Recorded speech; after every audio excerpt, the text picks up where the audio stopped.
Good morning students. आज class 7th के लिए जो सब्जेक्ट है मैथ्स, उसमें एक्सरसाइज 13.4 स्टार्ट हुआ था। ठीक है, इसमें तीन question A B C 3 question बताया गया था। अब आपको यहाँ से हम आगे लेकर चलते हैं। क्वेश्चन नंबर डी की तरफ बढ़ते हैं। The area of parallelogram ABCD AB equal to 40 centimeter and the corresponding altitude DA equal to 18 centimeter is equal to that of another parallelogram PQRS with side QR equal to 36 centimeter. तो find the altitude of this parallelogram corresponding to its sides. तो सबसे पहले हम एक parallelogram बनाते हैं। Question number है यह डी, ये डी है। यहाँ पर एक पैरेललोग्राम है और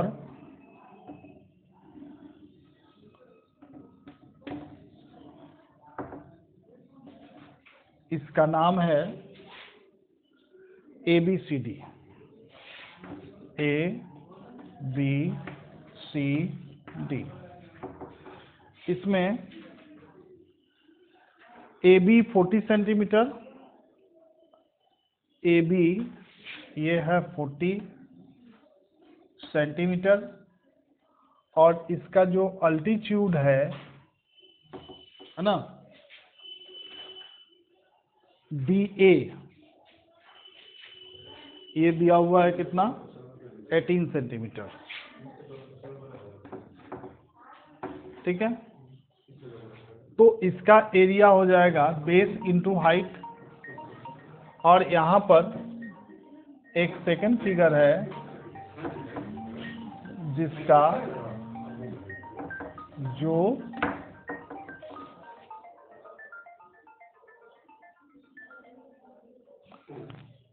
जिसका नाम है PQRS, PQRS।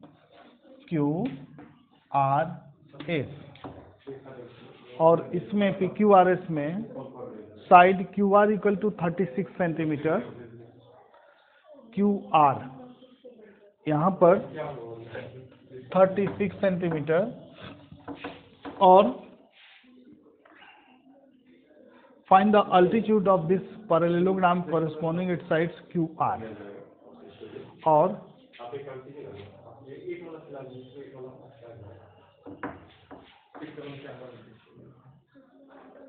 QR 36 centimetre and इसके एगेंस्ट में जो हाइट है वो है आपका, ये निकालना है। अब दोनों एरिया सेम है, यानी area of ABCD equal to base into height. ठीक है, और area of ABCD equal to base है 40 सेंटीमीटर और हाइट है 18 सेंटीमीटर। ठीक है, 720 सेंटीमीटर स्क्वायर। अब सेकेंड है area of PQRS equal to यहाँ पर बेस इंटू हाइट है ना। तो यहाँ पर जो बेस है वो 36 सेंटीमीटर है और हाइट क्या है, दिया हुआ है।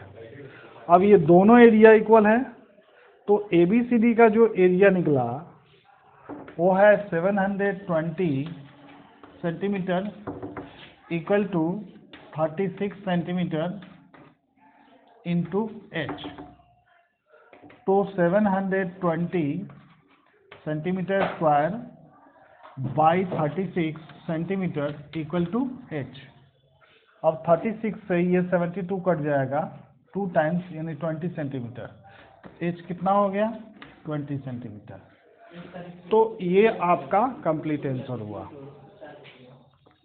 अब ई नंबर का जो क्वेश्चन है इसको आप समझ लीजिए, ये फिगर ड्रॉ किया हुआ है।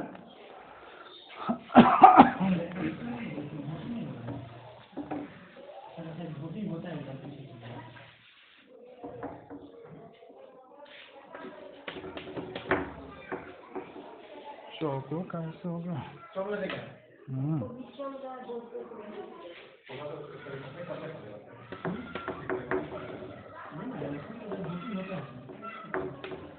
ई नंबर क्वेश्चन में आप देखेंगे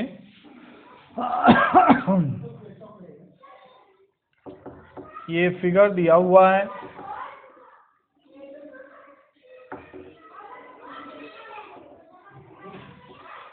जिसका नाम है ABCD।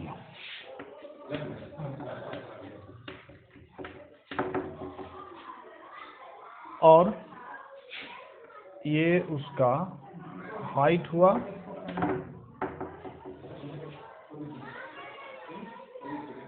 E, ठीक है।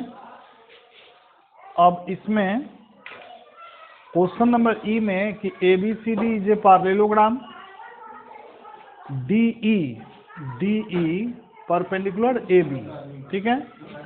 AB 200 सेंटीमीटर है, AB कितना है 200 सेंटीमीटर है, ठीक है। उसके बाद AD जो है 130 सेंटीमीटर है, AD जो है AD 130 सेंटीमीटर है, ठीक है।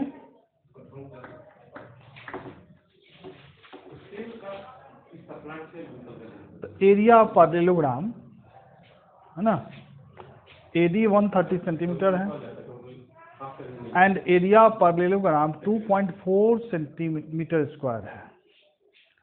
और यहाँ पर एरिया दिया हुआ है 2.4 मीटर स्क्वायर,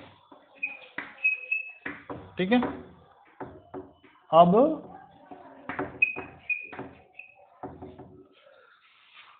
अब इसमें फाइंड क्या करना है।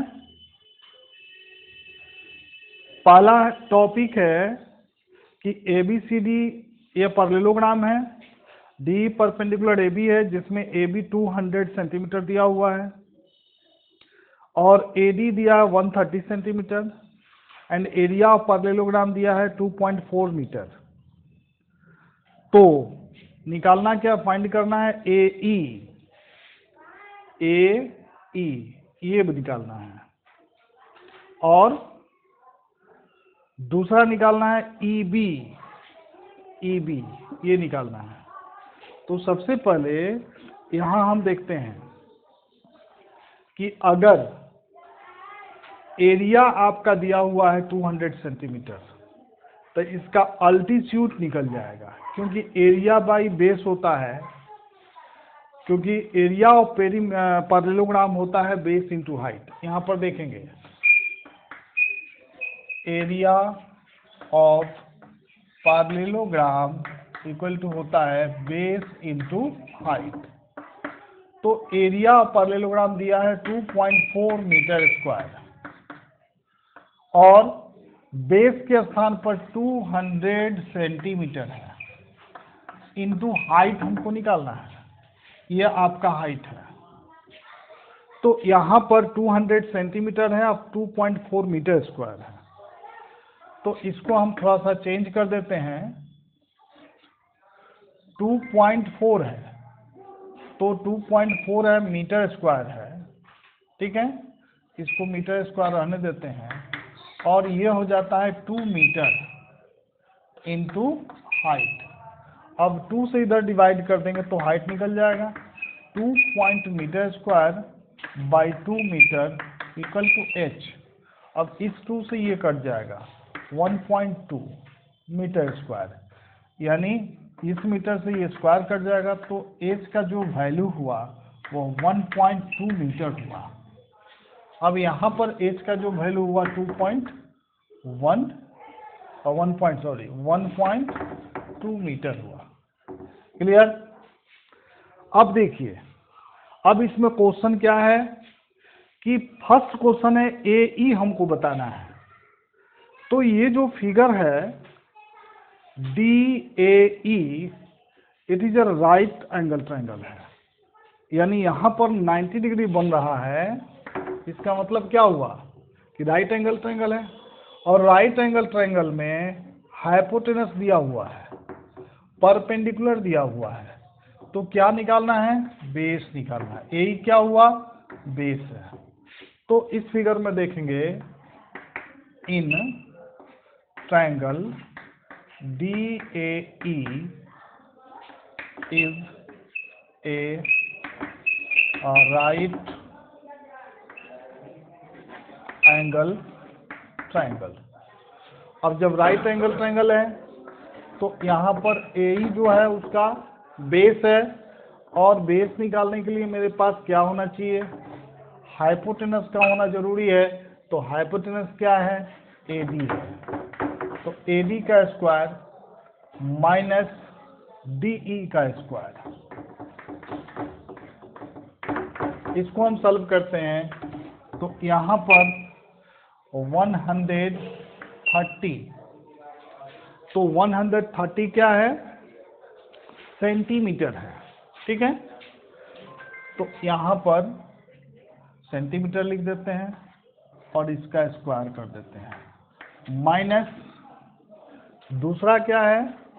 1.2, ये मीटर है, तो इसको भी हम सेंटीमीटर करते हैं, यानी 2 जीरो बैठाएंगे तो डिसिमल खत्म हो जाएगा, तो 1 जीरो हो जाएगा, और ये हो जाएगा सेंटीमीटर। ठीक है, 120 सेंटीमीटर। अब इस दोनों को स्क्वायर करके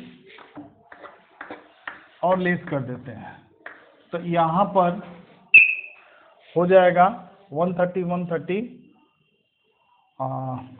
16900, और ये हो जाएगा 14400। अब इसमें से हम लेस जब करेंगे तो ये 2 जीरो तो 2 जीरो होगा, 9 में से 4 गया 5 होगा, और 16 में से 14 घटेगा तो 2 होगा, 25। इसको जब बाहर निकालेंगे तो 50 सेंटीमीटर हो जाएगा। ठीक है, अब ये सेंटीमीटर का दौर था तो 50 सेंटीमीटर हो गया। अब ये तो निकल गया AE इक्वल टू 50 सेंटीमीटर। ठीक है, अगर इसको मीटर में देना चाहते हैं तो यहाँ पॉइंट लगा दीजिएगा तो मीटर में हो जाएगा। उसके बाद दूसरा EB, दूसरा निकालना है EB। तो EB कैसे निकलेगा? तो यहाँ पर जो फिगर है ये टोटल दिया हुआ है कितना? AB equal to 200 centimetre. A से लेकर B तक कितना है? 200 सेंटीमीटर है, और AE निकल गया कितना सेंटीमीटर? 50 सेंटीमीटर। तो 200 में से 50 घटा देंगे तो 150 हो जाएगा, यानी 200 सेंटीमीटर माइनस 50 सेंटीमीटर। तो इसका वैल्यू कितना हो जाएगा? EB का हो जाएगा 150 सेंटीमीटर। ठीक है, तो इस तरह से हम यहाँ पर लिख सकते हैं कि AB minus AE equal to EB, और AB है 200 सेंटीमीटर माइनस AE है 50 सेंटीमीटर इक्वल टू EB, यानी 150 सेंटीमीटर इक्वल टू EB। तो यह क्लियर है। अब दो टॉपिक हुआ मेरा, AE का वैल्यू कितना हुआ? AE का वैल्यू 50 सेंटीमीटर हुआ, और EB का वैल्यू कितना हुआ? 150 सेंटीमीटर हुआ। ठीक है, तो ये क्वेश्चन थोड़ा सा क्रिटिकल था। फिर एक बार आपको समझा दें कि ये फिगर ड्रॉ किया गया है, इसमें ए बी का वैल्यू दिया है 200 सेंटीमीटर, ए डी का वैल्यू दिया है 130 सेंटीमीटर, और यहाँ पर 1.2 ये हमको निकालना था, ये फाइंड करना था, और एरिया दिया है 2.4 मीटर स्क्वायर।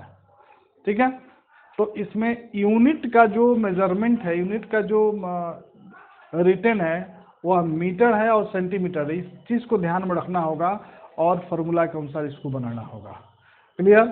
तो यहाँ पर मैंने एरिया और बेस से क्या निकाल दिया, एरिया और बेस से मैंने निकाल दिया इसका अल्टीट्यूड यानी हाइट।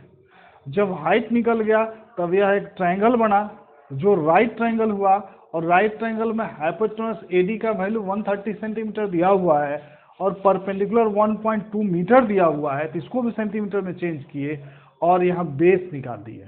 क्योंकि राइट एंगल ट्रायंगल में बेस निकालने के लिए मेरे पास फॉर्मूला था कि हाइपोटेनस का स्क्वायर माइनस परपेंडिकुलर का स्क्वायर करते हैं तो मेरा बेस निकल जाता है। ठीक है, तो वो निकाल करके बेस निकाल दिया 50 सेंटीमीटर, और जब बेस निकल गया तो इसी मेजरमेंट में ए बी का जो वैल्यू है 200 सेंटीमीटर है और ए ई निकल गया 50 सेंटीमीटर, तो ए बी में से ए ई को लेस कर देंगे तो क्या निकल जाएगा, 150 सेंटीमीटर निकल जाएगा।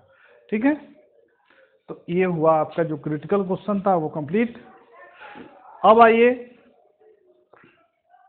एक और क्वेश्चन है जो फिगर दिया हुआ है और इस फिगर में दो एरिया एक साथ इंक्लूड है।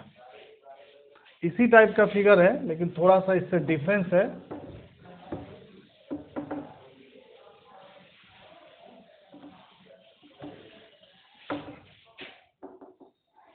यहाँ पर क्वेश्चन नंबर जी, वो फिगर है ऐसे,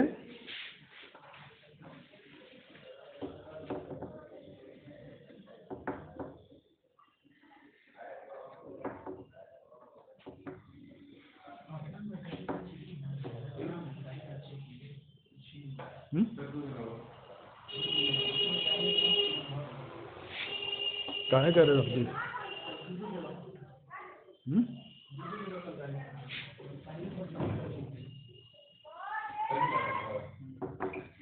ए B C D, A B C D, ये है ई, और यहाँ से ये इस पर हाइट हो गया,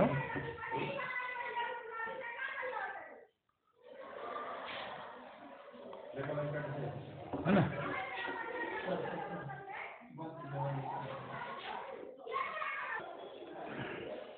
तो जी नंबर में ये फिगर आपका ड्रॉ है, यहाँ फिगर आपको दिखाई पड़ता होगा। यहाँ पर एक ही पैरेललोग्राम है लेकिन दो बेस है और दो हाइट है ना। इसका मतलब क्या हुआ कि अभी फर्स्ट जो है A B C D parallelogram है जिसका ए बी बेस है 30 सेंटीमीटर और ये डी हाइट है 15 सेंटीमीटर, तो इसका एरिया निकल जाएगा बेस इंटू हाइट से। और ये दोनों क्योंकि एक ही फिगर का है तो इसका भी अगर बेस हम BC मानते हैं और यहाँ से D से लेकर F तक, ये जो F है F तक उसका क्या है, अल्टीट्यूड है यानी हाइट है, तो बेस इसको हाइट इसको मानकर इसका भी एरिया निकाल सकते हैं। ठीक है, अब यहाँ पर जो कंडीशन है वो इस प्रकार है कि एरिया ऑफ ABCD दोनों में है, एरिया ऑफ ABCD जिसका बेस है 30 सेंटीमीटर और हाइट है 15 सेंटीमीटर, और दूसरा एरिया ABCD जिसका बेस है 25 सेंटीमीटर और हाइट हमको निकालना है। ठीक है, तो यहाँ पे हम एक कंडीशन देते हैं, इसको ध्यान से आप देखेंगे कि area of ABCD equal to area of ABCD, ये दो एक ही एरिया है। एरिया ऑफ ABCD हो जाएगा आपका base AB into height DE, यानी AB बेस हुआ और हाइट क्या हुआ, DE हुआ। ठीक है, equal to area of ABCD में बेस क्या हुआ, BC हुआ और हाइट क्या हुआ, DF हुआ। ठीक है, अब इसमें जो AB दिया हुआ है, AB कितना दिया हुआ है 30 सेंटीमीटर दिया हुआ है।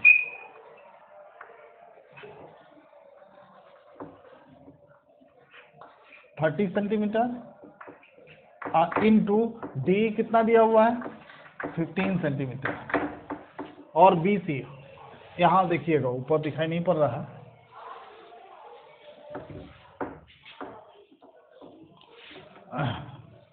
30 centimetre into 15 centimetre equal to BC कितना है 25 सेंटीमीटर इंटू हाइट है BF, ये हाइट निकालना है। तो केवल 25 को इधर लेके चले आएंगे। अब यहाँ देखिए DE इक्वल टू हो जाएगा 30 इंटू 15 डिवाइड बाई 25, ठीक है। अब ये सब कट जाएगा 5 से इसको काटते हैं, 5 5 जा 25 और 5 6 जा 30 और इस 5 से काट देंगे 15 3 टाइम्स, 5 3 जा तो डी कितना हो जाएगा 6 3 जा 18, यानी DE इक्वल टू 18 सेंटीमीटर। ये 18 सेंटीमीटर यही हमको निकालना था। क्लियर हुआ? तो इस तरह से G और H में आपको बता देते हैं, आप बना लेंगे क्योंकि H बिल्कुल हल्का है। ये square and parallelogram have the same area. Square और पैरेललोग्राम का एरिया क्या है? सेम है, लेकिन वो एरिया दिया हुआ नहीं है। क्या दिया है? If the side of A square 40 centimetre, अगर साइड 40 सेंटीमीटर दे दिया तो एरिया भी आपका निकल गया 40 इंटू 40, यानी 1600 मीटर स्क्वायर निकलेगा। और इसमें height of the parallelogram 20 metre दिया हुआ है, तो हाइट भी दिया हुआ है, एरिया भी दिया हुआ है, ठीक है। तो find the length of the corresponding base of the parallelogram. तो पैरेललोग्राम का बेस क्या होगा? तो यहाँ पर जो स्क्वायर का साइड है उसे हम एरिया निकाल सकते हैं और वही एरिया आपका पैरेललोग्राम का हो जाएगा। और फिर पैरेललोग्राम का एक साइड दिया हुआ है 20 मीटर, तो उसका अल्टीट्यूड भी आपका निकल जाएगा। अगर अल्टीट्यूड दिया होगा तो बेस निकल जाएगा, ठीक है। तो इस तरह से आप ये लेसन आपका कंप्लीट हुआ। 13.4 में टोटल क्वेश्चन एज तक है, ए से लेकर एज तक ये सभी क्वेश्चन आपको सॉल्व हो गए। अब आप इसको बनाएंगे, कॉपी चेक कराएंगे, फिर आगे देखा जाएगा। Good morning students. आप लोगों को चैप्टर रहीम की खराहटें जो थी, आप लोग तो देखते हैं घर में लोग रात को कोई सोता होगा तो खर खर की आवाज़ आती होगी, खराहटें होती ही होंगी, ये तो कॉमन सी बात है। तो कहानी कल ख़त्म हो गया था। आज मैंने बोला था कि ऑब्जेक्टिव करवा दूंगा, तो ऑब्जेक्टिव मैं करवा देता हूँ। सबसे पहले ए नंबर पर ध्यान देते हैं। करेक्ट ऑप्शन आप लोगों को चूज करना है। सबसे पहला मैं क्वेश्चन पढ़ता हूँ और ऑप्शन बताता हूँ। The old man had a boy called Rahim who used to. अच्छा, यूज्ड टू किसका हो गया था? रहीम किस चीज़ का? खराहटे का। यूज्ड टू यानी कि snore. The old man had a son whose name was. अच्छा, ओल्ड मैन के बेटे का नाम क्या था? रहीम, ठीक है। One day the old man and the son we are seated on the porch drinking. मैंने चैप्टर के शुरुआत में ही बताया था कि बूढ़ा व्यक्ति और लड़का दोनों बैठकर बातचीत कर रहे थे। क्या पी रहे थे? चाय पी रहे थे। When Rahim went to sleep at hill he meet। जब रहीम पहाड़ों पर सोने के, तो उससे किससे मुलाकात हुई? थंडर से, ठीक है। तो पहला का फिर से मिलवा देता हूँ, स्नोर। दूसरा का रहीम, तीसरा का हो जाएगा टी और चौथा का हो जाएगा थंडर। अब देखते हैं fill in the blanks. Fill in the blanks को मैं बोर्ड पे भी लिख देता हूँ। सबसे पहला फिल इन द ब्लैंक्स का होगा one day the old man and the son were seated होगा पहला, SEATED। दूसरा, Rahim was aware of the fact that he snored, Rahim किससे अभी तक वाकिफ नहीं था कि वो जोर जोर से रात को खराहटे लेता है, अभी उससे वो परिचित नहीं था। तीसरा number, they heard the horse, वो जब बात कर रहा था तो उसने किसकी खन्नाने की आवाज सुनी? घोड़ों की, घोड़े ही निनाते हैं ना, वही आवाज सुनी उसने। चौथा में देखते हैं हम लोग, द हॉर्स कुड नॉट बच, जब हॉर्स को ले गया गया हिलों पर और उस पर लकड़ी डाली गई तो घोड़े के अंदर वो ताकत नहीं बची थी कि जिससे वो काट को खींच सके। ठीक है। पांचवा, the old man could not understand, समझ नहीं पा रहा था बूढ़ा व्यक्ति क्या हुआ था। What it was, he was, क्या था वो? फ्रिग्नेट, डर गया था। किसको देखकर? थंडर को देखकर बूढ़ा व्यक्ति कि वो क्या है।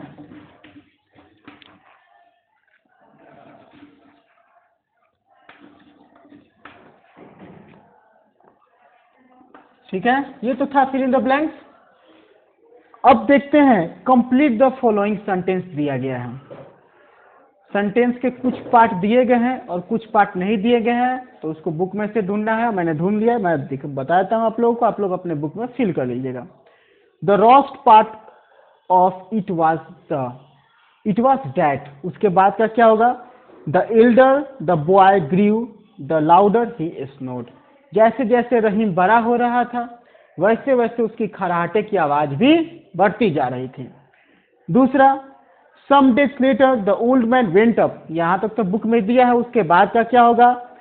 सम days later the old man went up, इसके आगे का into the mountain to cut wood. तीसरा, the dog breathed a deep sigh, जब वो बूढ़ा व्यक्ति जाता है कुत्ते के पास तो कुत्ता गहरी सांस लेता है। उसके बाद क्या रिप्लाई देता है? क्योंकि कुत्ता उठ नहीं पा रहा था उस समय तक। हाउ कैन आई, यहां से भरना, इसमें यहां से होगा हाउ कैन से। ठीक है, यहां तक होगा। How can I keep on getting healthy when I don't get proper sleep in the night, answer the dog. उसके बाद 4 number, he decided to go to the mountains, इसके बाद का क्या होगा? To sleep as there would be no one to be disturbed. ठीक है, disturb. 5वां नंबर देख लेते हैं, 5th number, the old man lighted a lamp, इसके आगे क्या होगा? To see but the stranger he saw was too high to lay eyes on him, इतना ऊंचा था कि वो देख नहीं पा रहा था। ठीक है, ये था ऑब्जेक्टिव क्वेश्चन। क्वेश्चन आंसर जो होगा वो आपको नोट्स में मिलेगा। तो क्लास 7 मैंने आप लोगों को लेसन 8 तक पढ़ा दिया है, नहीं लेसन 6 तक हो गया है। कल से मैं आप लोगों का लेसन 7 चालू करूंगा। टू मंगलाल गांधी का चैप्टर, मंगल गांधी का चैप्टर चालू होगा। ठीक है, जो होगा इसको आप लोग अपने बुक में फिल कर लीजिएगा। Thank you.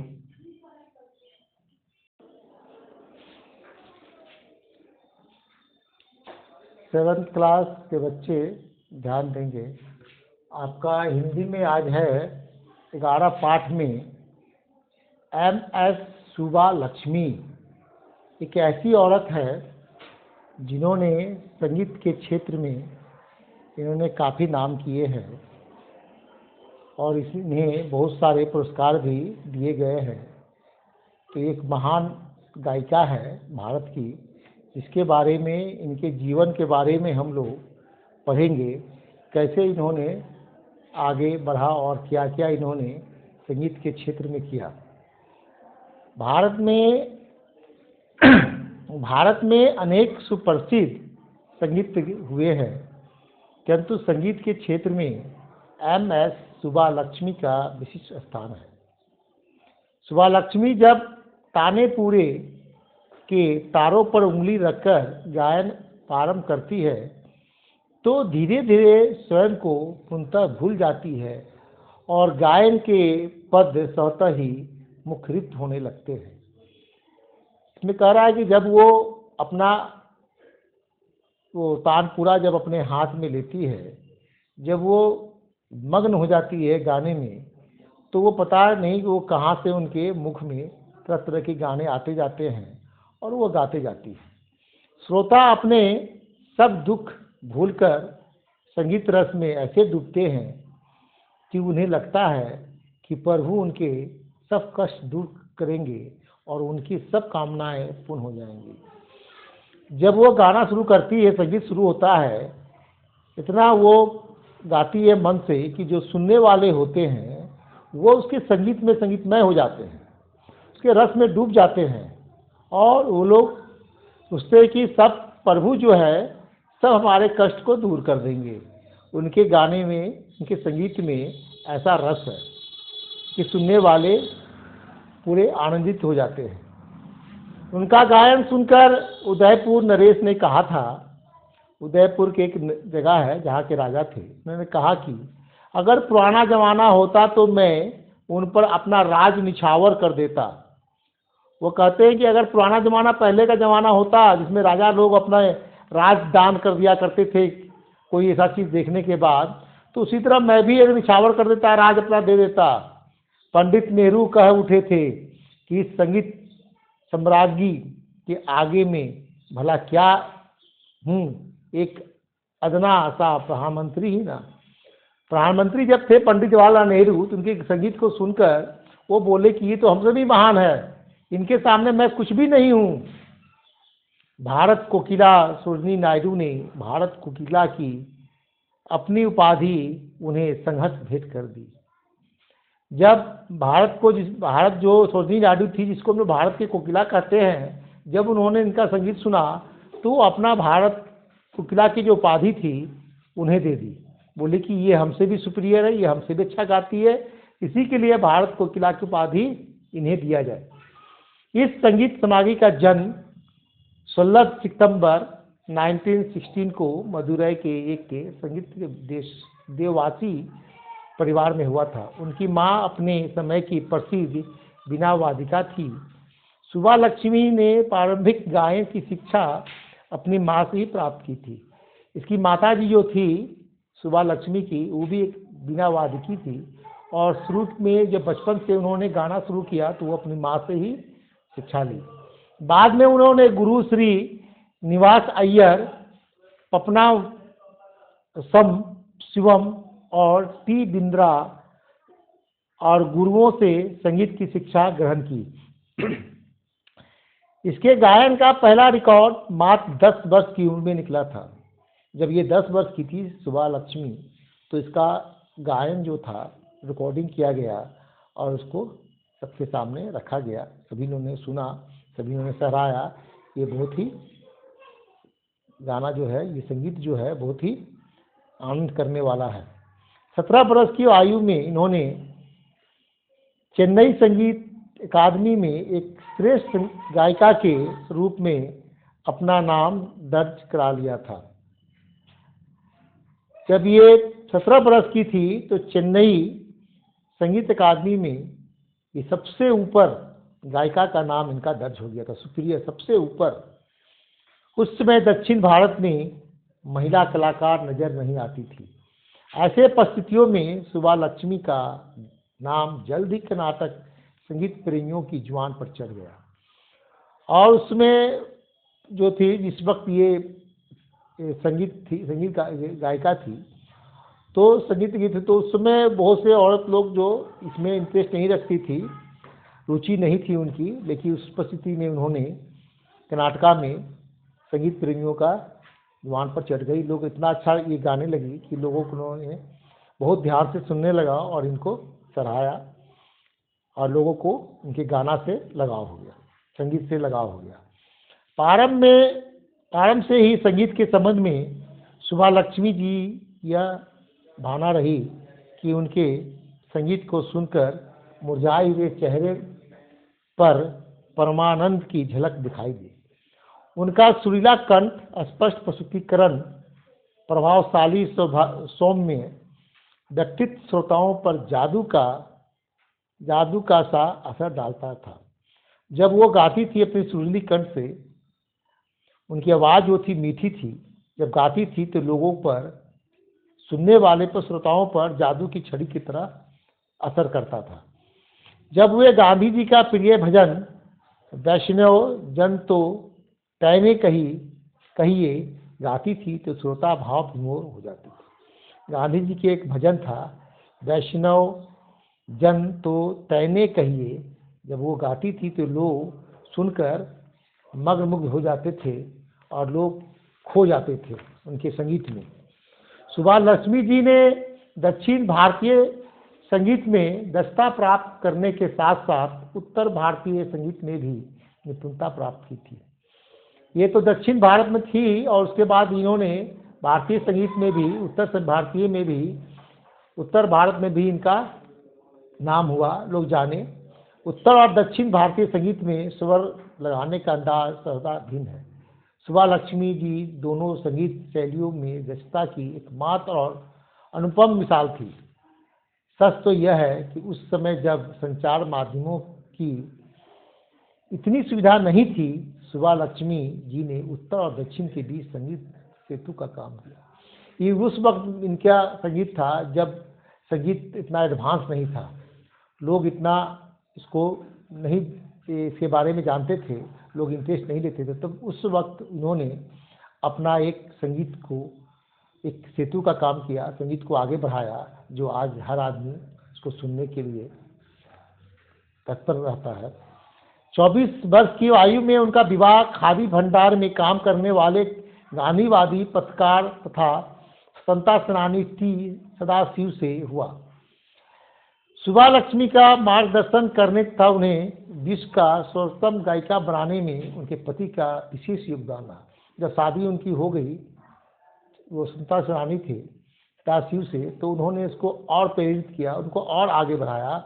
उसके बाद वो पूरे विश्व में अच्छी गायिका के रूप में लोग जानने लगे। सुभाष लक्ष्मी की जी का स्वयं अपनी दक्षता और सफलता का पूरा श्रेय उनके पति को देती थी। वो जो थी सुभाष लक्ष्मी, अपनी सफलता का सारा श्रेय अपने हस्बैंड को, अपने पति को दिया करती थी कि उन्हीं की बदौलत आज हम दुनिया में मेरा नाम हुआ, लोग मुझे जानते हैं। पति द्वारा निर्मित तमिल और हिंदी फिल्म मीरा में उन्होंने नायिका की भूमिका निभाई। इससे वे हिंदी जगत में विशेष रूप से जाने जाने लगी और पूरे देश में प्रसिद्ध हो गई। एक मीरा में उन्होंने नायिका का रूप की थी, रोल की थी फिल्म में, तो उसके बाद वो और चर्चित हो गई, लोग और उन्हें जानने लगे। संगीत के द्वारा तो जान ही रहे थे, जब वो उन्होंने मीरा फिल्म में अपनी भूमिका निभाई तो लोग उसको और जान गए अच्छी तरह से। मीरा फिल्म में मीरा के 52 भजन उनकी आवाज़ में थे। मीरा के भजनों को अपने संगीत में बांधने के अलावा उन्होंने राष्ट्रीय अंतर्राष्ट्रीय मंचों पर नानक, कबीर, सूर, तुलसी के भजन भी गाए। वो इसके अलावा और भी भजन जो है उन्होंने ये राष्ट्रीय अंतर्राष्ट्रीय मंचों पर जाकर इन्होंने अपने सुरों का बखान किया। तो इससे और भी ये अपनी ज़िंदगी में और भी चर्चित होती चली गई, सफलता हासिल प्राप्त करते चली गई। सन 1966 में मद्रास संगीत अकादमी ने उन्हें संगीत कला निधि की उपाधि से विभूषित किया। 1966 में मद्रास में अकादमी है संगीत कला निधि, जिसमें उनको संगीत कला निधि से विभूषित किया गया, उनको पुरस्कार दिया गया। यह सम्मान प्राप्त करने वाली ये प्रथम महिला थी। वो संगीत कला निधि जो था, ये पहली महिला थी जिनको सम्मान पाने का गौरव मिला। यही नहीं, सन 1954 में उन्हें पद्म भूषण, 1974 में मैगसे पुरस्कार, 1975 में पद्म विभूषण और 1990 में इंदिरा गांधी राष्ट्रीय एकता पुरस्कार से सम्मानित किया गया।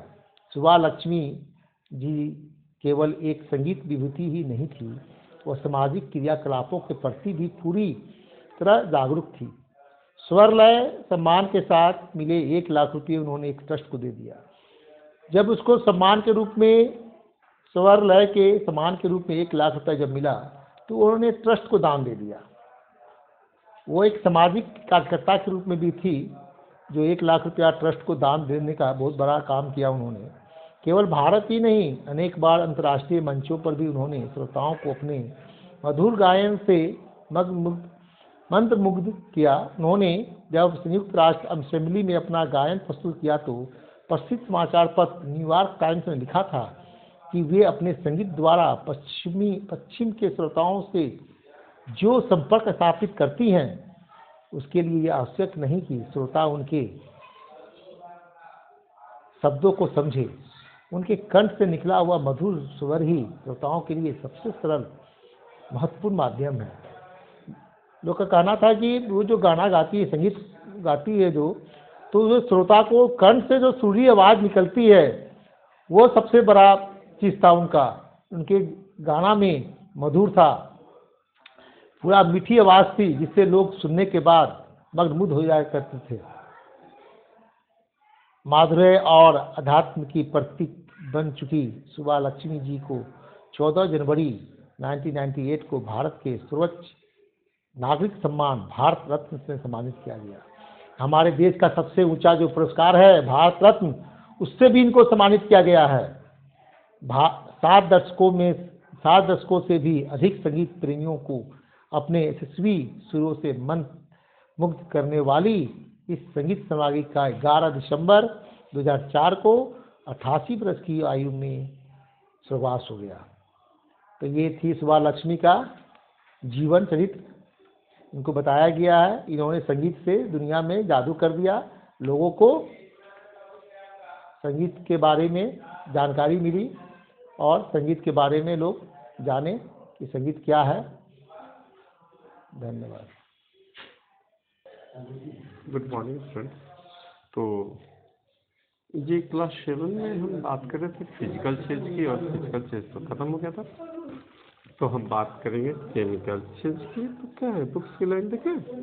एक chemical change is one in which new substance is form. Chemical change वो चेंज है जिसमें नया सब्सटेंस बनता है। As it was mention earlier, every substance is made of a small particle. If this particle undergo a change in their composition, a new substance will form. पहले बात किए थे कि जितने भी ये पार्टिकल्स होते हैं, जितने भी चीज़ है, वो सब चीज़ें क्या होती है, छोटे छोटे पार्टिकल्स से बनते हैं। तो अगर ऐसा चेंज हो, उसके कंपोजिशन में चेंज हो जाए तो क्या होगा, एक नया चीज़ बन जाता है। और जब वो नया चीज़ बनता है तो वो क्या होता है, केमिकल चेंज होता है। For example, if you pass electric current in water, अगर आप इलेक्ट्रिक करंट वाटर से पास कराएंगे, the particle of water break down into hydro and oxy hydrogen gas.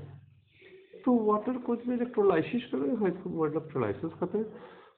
तो इलेक्ट्रोलाइसिस जब करेंगे तो हम देखते हैं कि वाटर को इलेक्ट्रोलाइसिस करने के बाद क्या होता है, हाइड्रोजन और ऑक्सीजन दो गैस निकलती है, जिसको ऑक्सी हाइड्रोजन गैस कहते हैं। The nature of oxygen hydrogen particle is very different from water. तो वाटर से क्या है, दोनों का नेचर क्या है, बिल्कुल अलग है। Such change is called chemical change और केमिकल। भाई इनको हम क्या कहते हैं, केमिकल चेंज भी कहते हैं या केमिकल रिएक्शन भी कहते हैं। भाई दोनों एक ही वर्ड है, चाहे चेंज करें चाहे रिएक्शन करें। तो केमिकल चेंज जो होती है यूजली शो वन और more the following change colour. Chemical change होता है, उसका कलर चेंज हो जाता है, चेंज ऑफ स्मेल, महक गंध जो है चेंज हो जाती है। एवोल्यूशन ऑफ गैस, गैस भी प्रोड्यूस होता है, निकलता है। फॉर्मेशन ऑफ सॉलिड, सॉलिड भी बनता है। रिलीज हीट एंड लाइट, हाँ कुछ केमिकल रिएक्शन होते हैं जिसमें हीट और लाइट होता है। जैसे पटाखे आप छोड़ेंगे ना, तो पटाखे छोड़ेंगे। अब देखिए मैं आपको एग्जाम्पल बता दे रहा हूँ, 1 by 1 चेंज कलर। तो मान लो कच्चा केला है, कच्चा केला कैसा होगा, ग्रीन होगा। जब वो पक जाएगा तो कैसा होगा, भाई पीला हो जाएगा। तो कच्चा केला का टेस्ट लेते हैं तो कैसा लगता है, कसेला लगता है। लेकिन पक जाएगा तो मीठा हो जाएगा। मैंगो में भी ये बात है, कलर उसका चेंज हो जाते हैं। चेंज इन स्मेल, हाँ केले का भी देखिए स्मेल चेंज हो जाता है। नॉर्मल जो आम है वो नहीं महकता। कटहल भी देख सकते हैं हम, या फ्रूट्स में तो खासतौर पर आम और कटहल कच्चा हो तो उसमें स्मेल है, जब जैसे वो पक जाएगा तो उसमें क्या होगी, क्या बहुत अच्छी स्मेल आ जाती है। तो वो क्या है, स्मेल आने का कारण क्या है, केमिकल चेंज है। एवोल्यूशन ऑफ गैस, कुछ केमिकल रिएक्शन से जिससे गैस निकलता है। जैसे पटाखे आप छोड़ दो, तो पटाखे आप छोड़ोगे तो क्या होगी, गैस निकलेगा। फॉर्मेशन ऑफ सॉलिड, हाँ भाई बहुत अच्छी बात है। हाँ दूध जो है, दूध क्या है, लिक्विड है। लेकिन जैसे उसको हम डालेंगे तो किसमें, दही डालेंगे तो क्या हो जाएगा, दही हो जाएगा। और अप्रोक्सीमेट दही is the semi solid, solid तो नहीं कह सकते क्योंकि एक शेप होता है, लेकिन दही जो कि बिल्कुल मैंने एक सॉलिड मान सकते हैं। तो सॉलिड फॉर्मेशन हो जाता है। ठीक है। साबुनीकरण आप थोड़े 10th पे जाओगे ना, तो साबुनीकरण बताया जाएगा कि 2 बेस को मिलाया जाएगा और फिर एसिड को मात्रा में लगी तो उसे साबुन होता है, तो वो क्या होता है, एक सॉलिड स्टेट में आ जाता है। रिलीज ऑफ हीटेड लाइट, तो अभी पटाखे वाली बात में बताया है कि अगर आप केमिकल रिएक्शन होता है तो क्या होता है, हीट और लाइट निकलती है। फिर कागज जला दो, कागज जला दो, क्या होगा, हीट भी निकलेगी और लाइट भी निकलेगा। Sometime there is no visible change in chemical process, कभी कभी कुछ चेंज होता है जिसमें कि कोई विजिबल चेंज नजर नहीं आता है, but there may be change which can be directly by complex method. लेकिन कुछ में क्या होता है, चेंज जो है डायरेक्टली होता है इन द एबव एक्टिविटी, ठीक है। In the above activity when the candle, इसमें हम एक कैंडल को अगर जलाते हैं, the wax at the piece, बीस का जो वैक्स होता है मेल्ट होता है, तो वैक्स मेल्ट होता है तो वो क्या है, वो हमारा फिजिकल चेंज है। लेकिन वही वैक्स वेपोराइज होता है, फिर हीट और लाइट देता है, तो वो केमिकल है। तो ऐसा मान सकते हैं कि जो चेंज होती है फिजिकल और केमिकल साथ साथ भी होती है। तो बर्निंग ऑफ कैंडल में एग्जाम्पल है, the wax particle are mainly made up the carbon and hydrogen, this particle combine with oxygen in air and burn and produce carbon dioxide and water vapour. अब बात करेंगे कि however some particle of wax are not able to burn completely, कुछ wax के particle completely नहीं burn होते, they change into carbon particle and glow in flame, तो ये कार्बन पार्टिकल्स में बदल जाते हैं और ये क्या होते हैं, ग्लो करते हैं, चमकते हैं। They can rise up in the air as soot, और फिर ये धुएं के रूप में, शूट के रूप में, डस्ट पार्टिकल, अरे काली, समझते हो, काली के रूप में ये आ जाते हैं। The black deposit in plate is suit, भाई हाँ याद आ गया मुझे कि आप घर में देखोगे ना, काजल लगाते हैं ना काजल, तो आप कभी देखिए कि काजल लगाने की प्रोसेस क्या होती है कि एक दिए को जलाया जाता है, फिर उसके ऊपर में एक बर्तन रख जाता है, तो दिए का जो होती है अनबर्नड हो जाती है, अनबर्नड पार्टिकल होता है, तो वो किसमें होता है, धूल के, डस्ट के, ब्लैक डस्ट के रूप में होता है। In a small bowl is take a spoon of baking soda, एक छोटे कटोरे में क्या लेंगे, हम बेकिंग सोडा लेंगे, उसमें 2 स्पून हम विनेगर डाल दें, तो हम क्या दिखेंगे कि गैस निकलेगी, समझ में आ रहा है। विनेगर लेके डालेंगे तो क्या होगा, बेकिंग सोडा में, तो गैस निकलेगा, वो गैस क्या होगा, कार्बन डाइऑक्साइड होगा और सोडियम एसिटेट बनेगा। Keep on the burning candle near by the repeat activity, अगर हम बर्निंग कैंडल रखेंगे, burning candle is not tablet, तो बर्निंग कैंडल क्या होगी, बुझ जाएगी, नहीं जलेगी। What happened to the candle, candle के साथ क्या हुआ, गिव द रीजन, ये रीज़न आप बताएंगे तो आप देखेंगे कि बेकिंग सोडा विनेगर जब रिएक्ट करेगा तो क्या बनेगा भाई, गैस बनेगा। और इसका इक्वेशन आपको हमने दिखा दूँ, देखो इसका इक्वेशन ये है ना, ये तो इसका इक्वेशन हो जाएगा NaHCO3 प्लस CH3COH, ये विनेगर का है, तो इसको मिलने के बाद बनेगा कार्बन डाइऑक्साइड, वाटर और सोडियम एसिटेट, ठीक है। Most of the change take place around us are chemical, हमारे आसपास जो बहुत सारे चेंजेस हैं, तो देखो ऐसे चेंज होते हैं वो फिजिकल भी होते हैं और केमिकल भी होते हैं, तो बहुत सारे चेंजेस होते हैं जो क्या है, केमिकल है। Some of this change are useful to us and some are harmful, कुछ चेंजेस हमारे लिए क्या है, यूजफुल है, और कुछ चीज़ें क्या हमारे लिए हार्मफुल है। तो बस आगे देखने के वीडियो का जो टाइम पीरियड है वो खत्म हो रहा है, तो आज हम इतना ही रख रहे हैं, कल हम बात करेंगे यूजफुल केमिकल चेंज के बारे में। थैंक यू, बस इतना ही।